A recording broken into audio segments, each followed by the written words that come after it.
Hello there, ladies and gentlemen, and welcome to the daily discussion for the 9th of November 2014. 4 days left, 4 days to go.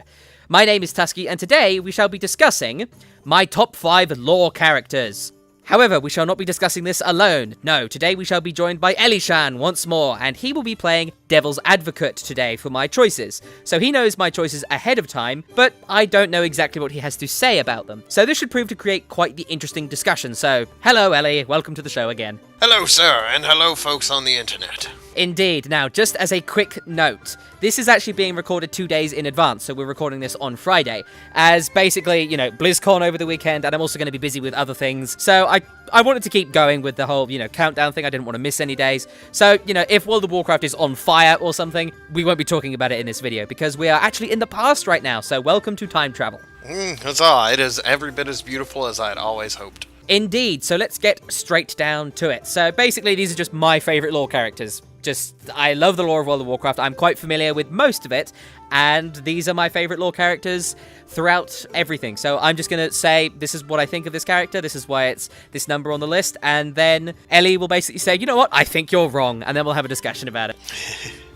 That is one way to put it. Let's blow it up. Aye, so number 5 shall be Arthas, the Lich King, the wonderful, wonderful human. Probably one of the most well-known characters in all of World of Warcraft, in my opinion. His story is long and expansive and is really quite tragic. He starts as a kind of a squire, not so much a squire, a well-trained paladin of the Knights of the Silver Hand, being under the wing of Uther the Lightbringer, and his story goes from trying to save his people to, hey, I've just become the master of all of Undeath. I'll try my best not to spoil any of it, because if you are interested in that story, go and play Warcraft 3 and Warcraft 3 The Frozen Throne. You can get them on Battle.net. They're really fucking good. But yeah, I love Arthas, his whole story, and the fact that he had a whole expansion dedicated to his character is brilliant, and it really shows how much he's fallen, really. He started out with so much promise, in my opinion. Just one of the most interesting characters, a paragon of his people, and then it just ended up with him delving into vengeance and revenge and just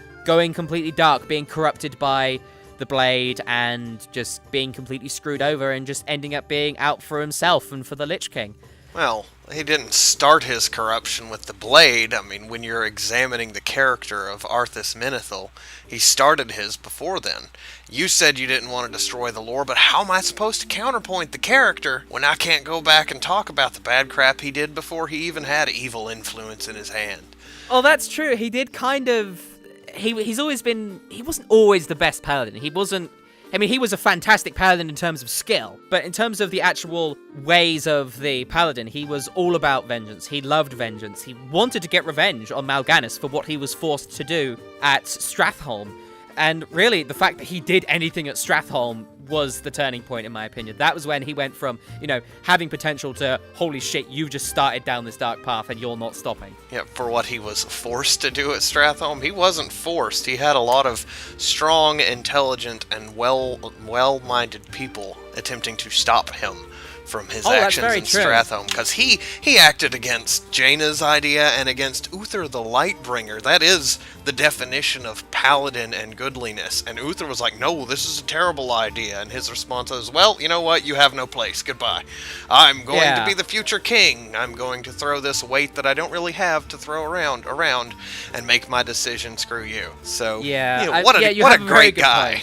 But I mean... But the thing is, Arthas was out to get Mal'Ganis at this point, and it's interesting to think, did he do it because he was entirely thinking about the people, or did he do it because they're in my way, I need to kill Mal'Ganis? And really, if you got rid of that, if you got rid of the whole Mal'Ganis thing, and you had this city that was about to get basically screwed over, that was already infested, that had the potential to destroy your entire kingdom, there isn't an easy answer to it. I mean, I think that Arthas did the right thing. He did it for the wrong reasons, but destroying Stratholme was perhaps the best thing for his people. It is not an easy question, but when you attempt to prevent a war or stop a war before it has ever started, the only thing you really do is kill innocent people. That's one thing history has taught us. Very true. And whether it's in legitimate real life or in some form of games media like this, it is a questionable decision, to say the very least. There were more options than just, well, we'll just kill all the townsfolk. At least he didn't pillage. That's all I have to say for his character on that. Well, yeah, very true. But I mean, you could definitely say that his corruption may have very well started at Stratholme, or even before then, when he actually got into fighting against the Scourge and against Kel'Thuzad and Mal'Ganis. But he really changed in Northrend. Northrend was where Arthas completely went off the deep end. I mean, before he went to Northrend, there was hope. There was at least a tiny bit of sliver of hope after Stratholme that maybe he would atone in some kind of way. That his decisions had some legitimacy behind them. But then he went to Northrend, screwed his own troops over, got Muradin essentially killed. I mean, you thought he was killed, basically, at that point. Took up Frostmourne, got revenge, and then vanished. And really, that's when it went to hell, really, with him. Just view it as at no point do you look at anyone and say, he's a great guy. He slaughters babies, but he's a great guy. Good point, yeah. He's always been a very questionable character, but his downfall, I think, is what made him so interesting. And then his kind of, I wouldn't say redemption, but the way his character ended in Wrath of the Lich King, I think they did that pretty well, where he, at the very end, realized, fuck, this is bad. And then he died. Right at the very end, his last words were, I see only darkness for me. Well, small miracles, I suppose. Yeah. So that's number 5. That's Arthas, character that I really love. And I'd just like to point out quickly, I'm pretty sure that Ellie doesn't inherently disagree with what I say. He's just trying to play devil's advocate. I mean, because I know that Ellie fucking loves Arthas. And when we were discussing this, when we had the kind of the pre-talk where I told him what my choices were, he was like, Arthas better be on this list. Well, and in the pro-con for Arthas, as many flaws as he may have as a character, he is a character that, for whatever opinion you have of him, it is very strong. He is loved and hated and reviled by an equal number of people on both sides because he was so fantastic. Oh, he was, yeah. Okay, so moving on to number 4. And at this rate, you people probably don't even think I'm a Hordey anymore, but I swear I am. Number 4 is Anduin Wrynn, right? The son of King Varian, has actually proved to be one of the most interesting characters, in my opinion, in Mists of Pandaria. His story has really progressed. I mean, I don't know too much about his story pre-Mists of Pandaria, and in my opinion, it doesn't matter too much, because I know that he's kind of lived in his father's shadow a hell of a lot, and that in Mists of Pandaria, when he got out on his own, he did a lot of good. And I think that his kind of young, almost kind of naive, optimistic outlook on life is kind of infectious, and he is more than willing to talk with people of the Horde who are basically not assholes. Like, for instance, Sunwalker Desco and him formed quite a good relationship. And he did the same with Bane Bloodhoof in the novels. And I think that he is, if the Horde and the Alliance are ever going to see peace, Anduin Wrynn is going to be involved in it in a big way. And I think that he was instrumental in so many ways in not only keeping the Alliance and the Horde from going at each other's throats during Mists of Pandaria, but also securing our place inside the Pandaren culture, allowing us to go into the Vale of Eternal Blossoms. He was instrumental in that. And I think that his whole character, not so much his story, his character is really what puts him on this list for me. And that's perfectly fine. My only problem with Anduin Kumbaya Boy Wrynn is that he doesn't have a little guitar for his model. Oh shit! Damn! He is the guy sitting around the fire with all the people around him foaming at the mouth from blood, going, "Guys, it's okay. I made cupcakes." Well, I mean, you could... Okay, that's perfectly fine. He wants peace, right? And you can make fun of him for that, and that's right? perfectly legitimate. I'm not saying that his... Oh, no, I'm not saying that we should just keep going for war. I don't think that's what you're saying. But I just like to point out that he can be pretty kick-ass. I mean, he's a child, right? He's essentially a teenager. Right? So he can't exactly go toe-to-toe with people like Garrosh. Obviously. He kind of did. I mean, obviously he would never win, but he walked in front of Garrosh during the Divine Bell event and basically said, "No, you will not do this." And then he rendered inert the Divine Bell, which, and then he endured Garrosh's wrath. And you've got to admit, one, he fucking did it, right? That takes guts, right? For anyone. That takes guts for anyone that's even an esteemed warrior. For someone who is a kid, essentially, fuck, that takes courage. And two, he survived the encounter. He did survive the encounter, true. He rendered inert the negative effects of the bell, and Garrosh rendered inert the positive effects of his bones. Because he kind of crushed them. Don't get me wrong, I am not saying that the child does not have testicles large enough to sit on and count as a soapbox while he preaches to the world. I'm just saying that he's turned into... not a bad thing, but such a little goody-goody. And we need one of those at least, since Lady Jaina Proudmoore decided to flip her hat into the crazy cup. It's not a bad idea that we replace her with someone who is likable, but still, that boy. Yeah, maybe this is the problem I have with the Draenei, and I know that Anduin has had a little bit of contact with them, but in my opinion, the Draenei are just too fucking perfect. And they're not exactly, they don't have too many flaws, and Anduin is kind of on that scale. He does have some flaws, which I like. I like his relationship with his father and trying to tone him down, and in a way that's happened. And I like the fact that he's kind of been the counterweight to Jaina's insanity, because despite Jaina going kind of all, fuck the Horde kind of thing, at the same time, she still loves Anduin. Yeah. And he has kind of made her a little bit more grounded. He's kind of pulled her down from her high horse, so to speak. And I think he's kind of doing that with everyone. I mean, he's built a good relationship with Bane, and he has helped the Alliance and the Horde both. And it's kind of screwed him over in a lot of ways, yes. But he's always done what he has felt is right. And it's not just a case of, oh, this is right for the Alliance or this is right for the Horde. It's a case of, no, this is just flat out the right thing to do. And he is a very important and pivotal character on several things. And I personally do enjoy Anduin, but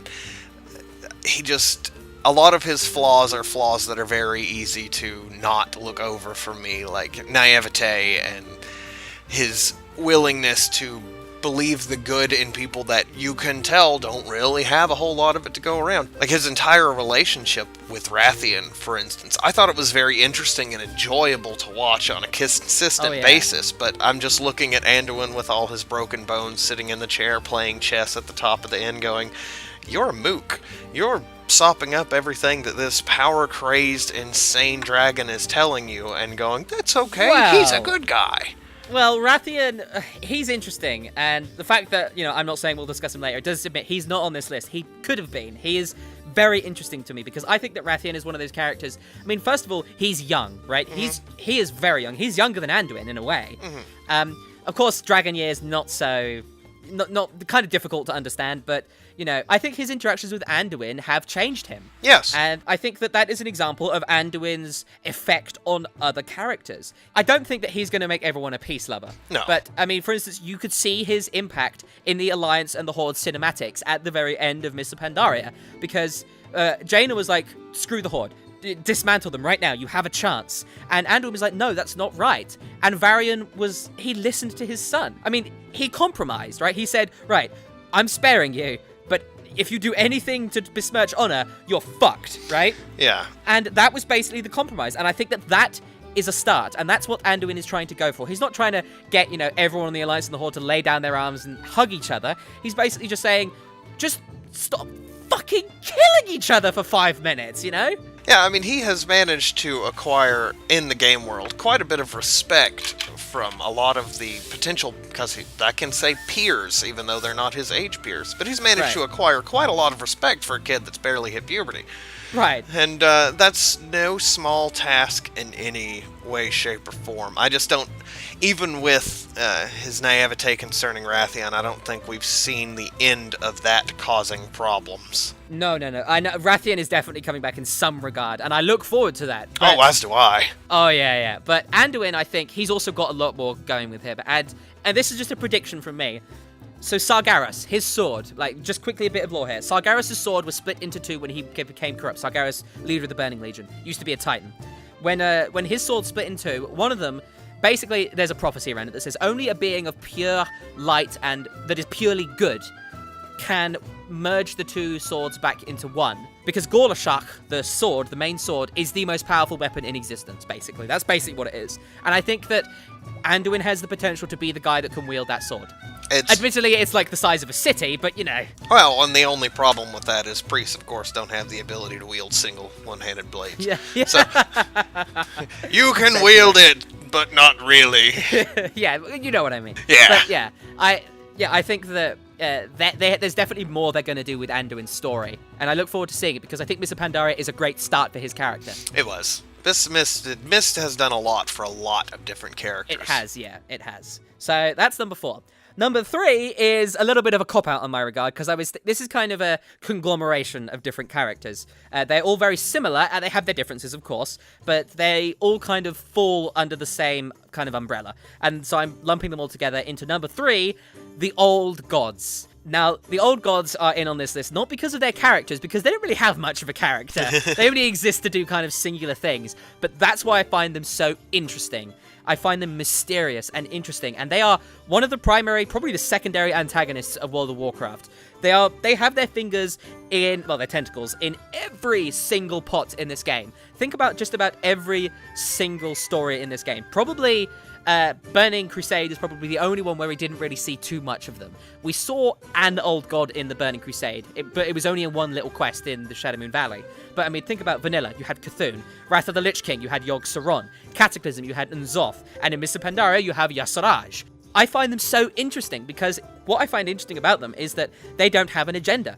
They don't exist to, bring about some kind of ultimate plan. They don't have deep schemes. They don't have all of these different kind of agendas like so many different characters do, like Garrosh and Varian and the Mogu and things like that. They don't exist to have all these different plots, that kind of cogs that go together in a machine. No, they exist to do what they do. They are animals, essentially. They exist to create chaos. They are chaos, they create chaos, and they will die in chaos. That's essentially what they are. Even before the Titans came along, the Old Gods created chaos on Azeroth by fighting each other. And the only reason the Titans won is because the Old Gods were chaotic, and they exploited the fact that they were chaotic by basically turning them on each other. They were already doing that. But were the Old Gods united, they would have annihilated the Titans, because the Titans barely won when the Old Gods were not united. And what's unfortunate is that Yogg-Saron, N'Zoth, and Cthulhu allied with each other, essentially, to try and break free of their prisons, which is one of the reasons why they started to succeed. And I just find their whole thing so interesting, because they're chaos. And they exist to create chaos. And we haven't seen all of them. And the whole kind of Cthulhian mythology is so interesting to me. I love the fact that there's so many little things that just suggest, oh yeah, they're everywhere. They have their tentacles in so many different pots in this game, and I look forward to seeing more of them. I adore the Old Gods, and I love the very obvious Lovecraftian influence of them. But I will say that as far as bad guys go, they are sort of the poster child for how to not be a gigantic, omnipotent, evil force and win. Because every time we look back, look at Cthulhu, it's like, I'm going to begin to break free of my prison, create an avatar that I may come into the world, and please don't come in here and kill me, adventurers. Granted, he did the best of trying to prevent it by putting several hours worth of garbage trash in the way, but boredom aside, people still managed to go in and poke him in the eye until he decided it was a bad idea. Yeah. Well, yeah, that's fair enough. And I'm not entirely sure what Cthulhu's state is, whether he's actually dead or not, because something in the lore, you can't really kill the Old Gods, because imagine Azeroth as a big lump in the sky, right? A big circular mass of dirt and earth. The Old Gods are essentially the glue holding that together.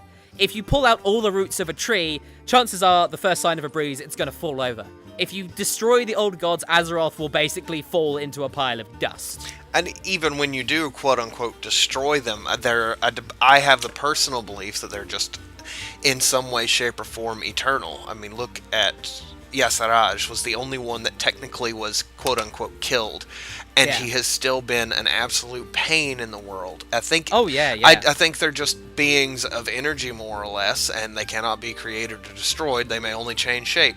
He died, and he breathed into the world and into Pandaria an essence of chaos that has so little chance of actually being controlled due to the nature of mortality. Yeah. Oh, yeah. The Shah, that's what it was. The Shah, essences of emotion. Emotions that mortals just cannot keep down. Hatred, violence, anger, fear, all things like that. You cannot keep those kind of things down, and they will probably never go away, probably, in some form. And really, the Shah that we fought, they were just basically lumps of it. Big lumps of fear and violence and rage, things like that.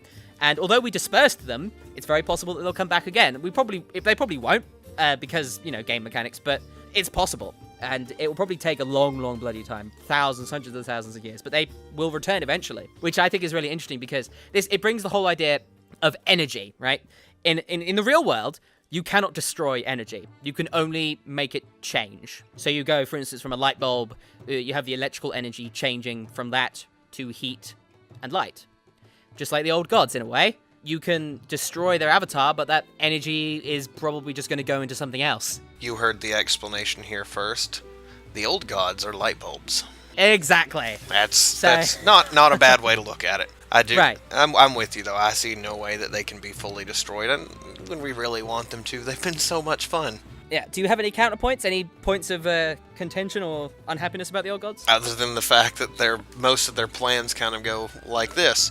Alright, I'm going to start to break out and get myself an avatar and hide in a deep dungeon and hope that no one comes collecting my goodies. Their plans don't exactly make the most sense. Right. Well, like I said, they don't really exist to plan. And in my counterpoint to that, I say things like, look at N'Zoth and the amount of work that he has had over the years. Like, it has been, a lot of things have been theorized, and them whispering in Deathwing's ear was also theorized concerning the Dragon Soul. And they manipulate events. They don't just... They have their tentacles and everything, which indicates they're planning things, because they are. It may just be to break free and go blah, blah, blah, blah, blah, blah, blah, and traipse across the world. But they're still intelligent planning beings. So. Oh, yeah. By no means are they dumb. No, the old gods... I mean, one of my favorite examples. And Blizzard, they admitted that they never really explained the connection very well between the Scourge and Yogg-Saron, because there is a connection. I mean... Icecrown Citadel is made out of Saronite. Mm-hmm. And Saronite is essentially Yogg-Saron's blood, essentially. Yeah. It's some kind of essence of him. And I mean, you've got to admit, the whole Citadel made of old god, that's going to have an effect on Arthas and the Scourge, and it was never really explained.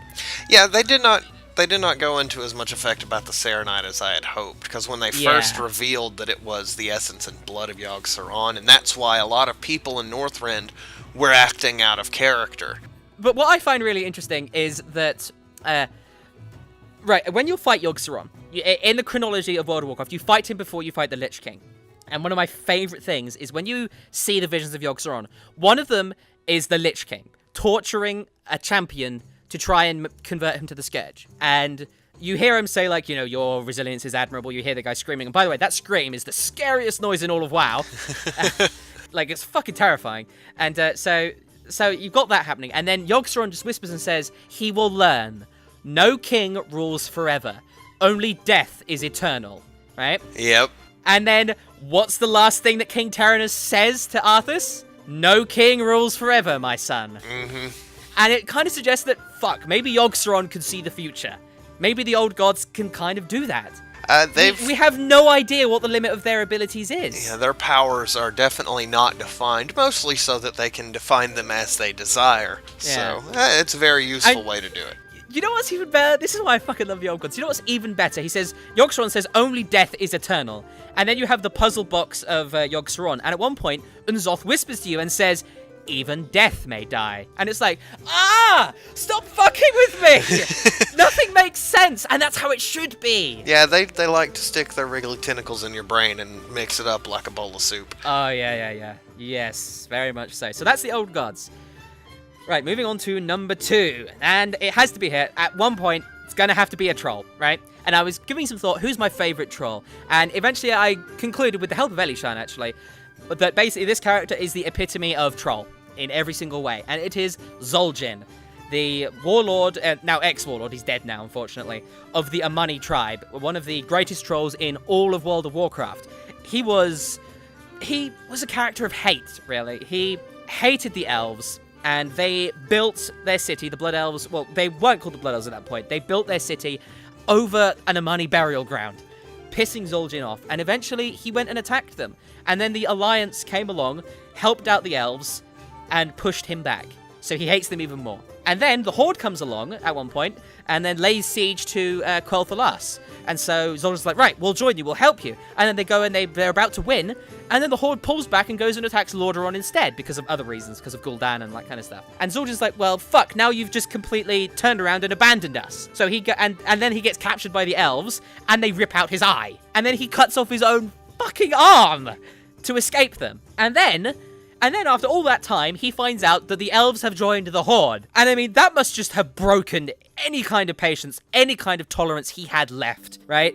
And he just turns on everyone and just says, basically, I hate everyone. I hate everyone who is not an Amani troll. And then he basically turns to his own gods, the lower, incredibly powerful spirits, and says, you know what? Fuck you guys. And he and his tribe kill them and steal their power. I mean, come on! How much more badass can you get than that? I have been a big fan of Zul'jin since I ever first traipsed into ZA back in Burning Crusade. The only problem that I have, or there are a few problems that I have with the character fundamentally. One of those being, you know, I cut off my own arm to escape. We saw the picture, you were shackled at the hand. You didn't have to take the whole arm, smart guy. Well, I suppose he was just like, well, I heard about Kargath Blade Fist. I didn't want to plagiarize, you know? Yeah, sure, because that makes perfect sense. I see your dismembered hand, and I raise you my whole arm. I don't want to offend a handless orc, so... That's not exactly how logic works, just to let you know. Yeah. But still, that was just... Really, Captain Smarty Pants? That was your plan? Don't get me wrong, it was pretty awesome. Oh, yeah, definitely. I mean, like I said, Zul'jin is the epitome of troll, because he is, first of all, badass, right? He's done all this stuff. He's done so much and just constantly faced defeat, never, ever gave up. He turned on his own gods for power, which admittedly isn't that trolly, but it's still badass. He's also really damn difficult to kill. Cut out his eye, cut off his arm, and he's still a raid boss. And he's damn intelligent, able to siphon the power of the lower during the fight against him. And he's just out for himself, out for his tribe, desperate to get revenge. Incredibly xenophobic, incredibly powerful, incredibly strong. That is what a troll, a classical troll is. Really, the Darkspear tribe, they have changed what it means to be troll. A classic, badass, xenophobic, hateful, cannibalizing troll is Zul'jin. And he was such an iconic troll that the original /charge yell, it might even be in the game still now, for a troll, when you type /charge, sometimes your character will yell, for Zul'jin. Because he is such an esteemed troll in all of troll history. They know him, and they know how badass he is. And really, what the final kind of cherry on top of the Zul'jin cake is the troll language. Zul means great, Jin means chieftain, or witch doctor. Zul'jin's name literally translates into great chief. Yeah. I mean, come on! Zul'jin epitomizes everything that the vast majority of trolls over the years have attempted to be. That is why that is why a lot of them cry his name. Even the non-Amani look at him with a point of reverence. Aside from his bad decision with the severing of his own arm, he's really not much of a big picture kind of guy. No, he's not. And that falls right into the grand scheme of the trolls over the years, the classic trolls. Even the ones that built the gigantic empire, they didn't really have a grand scheme. They were just kind of like, we're going to build this empire. Now what do we do? Well, I don't know. How about we implode? That sounds like a great idea. Well, no, I mean, you could say that the trolls ruled the world at one point, essentially. Well, yeah. They were very close to ruling the world, so you can argue that Zul'jin just wants to do that. Well, he does, but he didn't really have any sort... maybe it was just because the storytelling method didn't allot for space to tell us what his plans were beyond just, oh, you come in here and we're gonna kill you. But that seemed to be the extent of it. He was so enveloped by his own hatred that the only real idea he had was, well, bring him in here and I'll put him in the dirt. And that's... that was essentially it. Well, I mean, you could argue that Zul'jin, I mean, all of the things that have happened to him, he hates everyone that isn't in his own tribe. So he's just like, actually, fuck it, I don't need a big plan. I just want to kill everyone. Yeah, and I suppose that's fair. On another note about Zul'jin, the only other real problem that I have with him, that apparently his weapon was just too cool to be a drop in Burning Crusade. And that made me so sad. Instead, we have to get it off of that retarded elephant man, Murabi. Actually, it's Mammoth. Oh, well, I apologize then to the elephant man. But yeah, I agree with your points there. I think that he could have been a really great character had you had more time dedicated to him. But as it stands, he was only one raid, and you can only do so much storytelling in one raid. That is true. I look at him with the information we have available and say, you could have been so much more, and instead you're just like, I'll cut off my own arm, use the greatest weapon ever. Wow, I just went into a Scottish troll. I know, wow. I want to hear a Scottish troll. No, let's not. That would be terrifying. I don't even remember where I was going with that. I totally surprised myself that much. Yeah, actually, one interesting point I found about Zul'jin is there's been a lot of discussion over all of the years as to why didn't he regenerate his arm, right? He chose because, I mean, to. Cutting off your own arm, right, is for a lot of people a death sentence, right? Obviously not for a troll, because the wound itself will close fast, and you won't lose a lot of blood. Same with the eye. But there are a lot of different ways that you could argue it. I mean, for instance, his eye, it was probably... I mean, the elves know how to stop a troll's regeneration. You can stop a troll from regenerating by burning them. Right. A burn on a troll will not be regenerated. So it's very likely that they might have heated the dagger that they stabbed into Zul'jin's eye, right?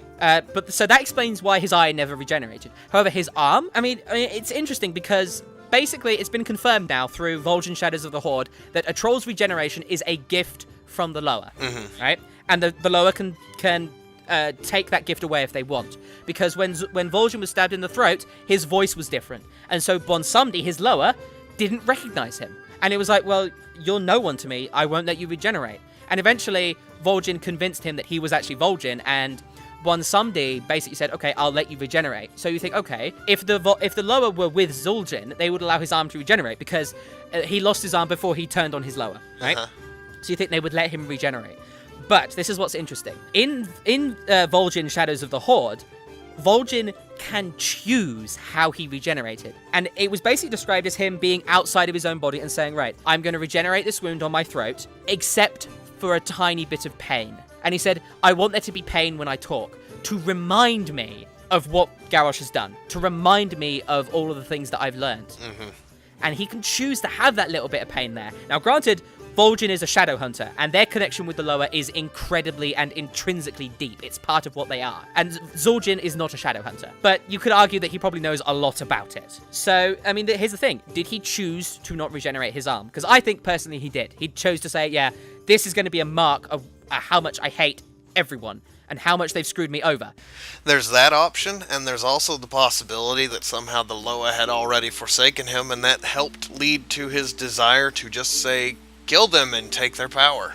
Very true. The lower may have just forsaken him. We never really had the chance to talk to them because he killed them. He didn't kill their spirits, though. No. He incredibly weakened them, siphoned their power, and captured them. Yeah, he didn't actually kill them. I guess we should make that addendum. Yeah, he never killed them. He destroyed their avatars and siphoned their power and captured their spirits. But you free their spirits by killing him. He manipulated and abused them. Right. I mean, you see so many examples over all of the different troll empires, because like we said in the preamble before this, Zul'jin was a trendsetter. He really was. He basically said, right, I'm killing my own lower, taking their power. And then the Drakari were like, oh, that's a good idea. And then even after that, Jindo the Hexer was like, hey, hello, Hakkar. And Hakkar's like, oh, no, you didn't. And that's the only time you really see a lower getting their own back. Because, I mean, it's kind of not really sure if Hakkar is even a lower, and that's a different discussion. But when you break Hakkar free, he basically just turns to Jindo and he's like, yeah. And Jindo's like, no? And he's just like, yeah. Fuck you! And then he just annihilates Jindo completely and utterly. And his naked, broken body just falls to the floor and just goes, and he's dead. And that's the end of him and his body and soul. Hakkar ripped him into. He's Hakkar the Soul Flayer for a reason. Oh, yeah. And I hope we see more of Hakkar because he is good. He is such a good character. But we've rambled off quite a bit. We have, yeah. So that's number 2, Zul'jin. And finally, my number 1 character. This is probably going to surprise a lot of people considering how much I occasionally ramble on this race.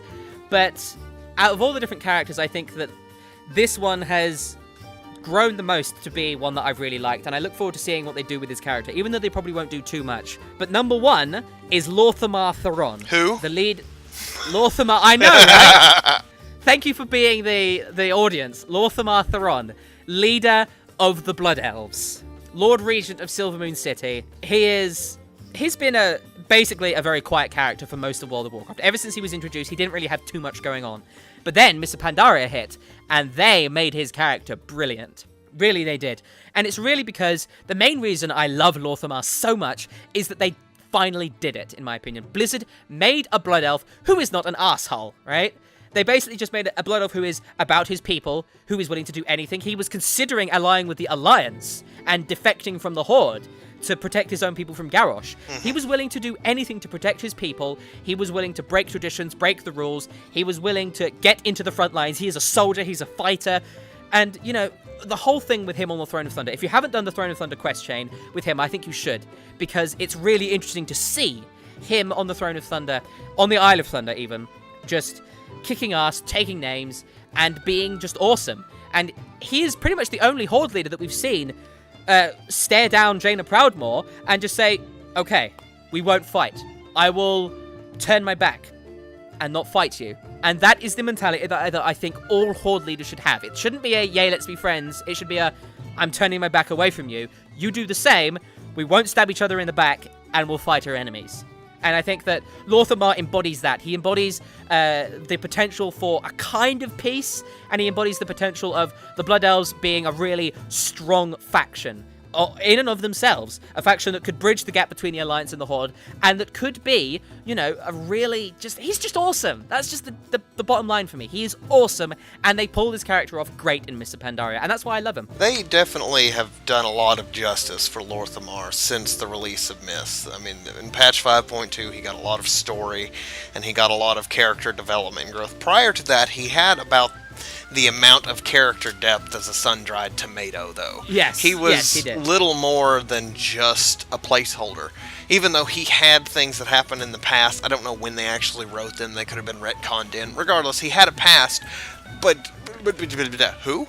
That's the proper response to Lorthamar Theron before we get to patch 5.2. It's, the guy, and I mean, the Alliance had a better chance of knowing who he was just from going in and killing him than most non-Silver Moon City RPers in WoW.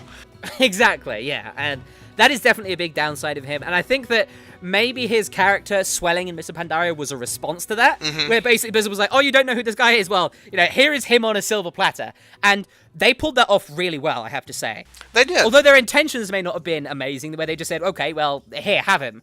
They did that really well. Well, we needed it, because yes, your leaders you want to be some sort of cool character. Nobody wants to have some sort of mashed potato-like lump in the head of their royal chamber, but Lorthamar has blossomed into a character that is enjoyable to watch as well as participate with.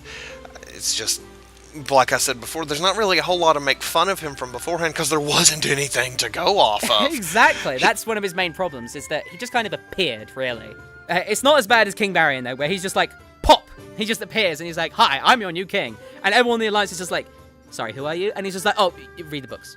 Read the books. That'll explain it. Read the books. And I think that Lorthamar could have been very similar to that. And they avoided that landmine by putting him in the story much better. Yeah, I enjoy the fact that they put that into the game. A lot of the story and lore of WoW does not come from the actual game. It comes from other media and other sources, which I'm okay with, because the lore people are going to go to those, can eat them up.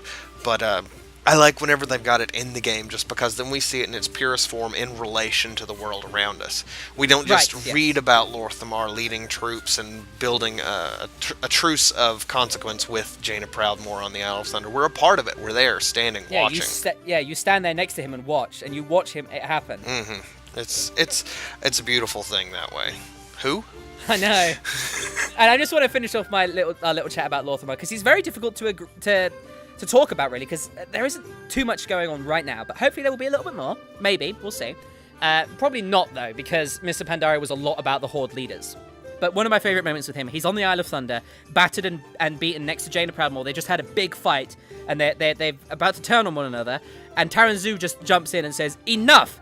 Look to each other and walk away. And Lorthamar just looks at, and after they have a little bit of discussion, Lorthamar just looks at Jaina and just goes, and he just bows, and he just says, lady, and then she just goes, Lord, and they turn away and walk away. And that, I think, is the potential peace that could happen between the Alliance and the Horde right there. You see the potential of peace. And I think that Lorthamar, it was great that he got to be involved in that. It was. It was very great that he got to be involved in anything. I found myself rooting for Lorthamar after watching that, just going, yay, he's actually got a life and a story to him. Right, yeah, and he was even potentially, there were people saying he could have been War Chief of the Horde, because, I mean, not only that, you had people predicting it, but you had also his subordinates and his colleagues in his own city basically saying you'd make a fine War Chief, and Lorthamar was like, well, it might actually have to come to that. And he started the rebellion. He didn't start the rebellion, Vol'jin started the rebellion, but he prepared it, basically. Yeah, By putting into players' minds, yeah, we might have to actually fight back. And then Vol'jin, he's the spark. But Lorthamar was definitely the tinder. Yeah, he definitely laid the groundwork as best as he could for someone else to take the fire and run with it. And it worked out, obviously, rather well. Yeah, and I love the whole fact that he basically said, right, I'm willing to go to the Alliance. And then the Alliance screwed him over. And he was still willing to, A, forgive them and back away. Maybe not so much forgive them, but more back away. Yeah. And B, he was able to say, right, the Alliance has forsaken us. Garrosh basically hates us. Right, we'll have to kill Garrosh then. He doesn't say, right, we'll go off by ourselves, because he's seen in the past so many people do that, and it screwed them over. So he's like, no, I'm not stupid enough. I know we need the Horde's strength, so let's make the Horde stronger by getting rid of its stupid-ass leader. Indeed. And he basically puts that, he doesn't so much say it, he puts it in players' heads. Mm-hmm. And I find that really interesting. Yeah, I'm a big fan of him, and I like to see what they do with him in the future. Indeed. So that will conclude our discussion about lore characters. If you have any thoughts as to your own favourite lore characters, whether you agree or disagree, make sure you let us know in the comments below, or contact me via the Tuskeh subreddit at reddit.com/r/Tuskeh, and we can have a discussion there. So, that will conclude today's daily discussion. I hope you enjoyed it and found it helpful. Ellie, my friend, thank you very much for coming on, and would you like to pick the piece of music for the day? I say we do a piece of music that embodied the feeling and life of a zone and go with something dark and broody from Karazhan. Okay, so that's what we shall do today. This shall be called Karazhan General Walk, so hopefully you will enjoy that. Imagine the kind of the dark, the brooding, atmospheric halls of Karazhan. Basically, full of ghosts from Medivh's past. Very interesting stuff. Karazhan was a great raid, and I talked about that in one of my other daily discussions. So, as always, if you have suggestions for topics or you wish to send me your questions to answer on the daily discussion, you can contact me using the links in the description, or you can just leave a comment. Thank you very much for watching, and I wish you the best of luck with your gaming endeavors. Goodbye, folks.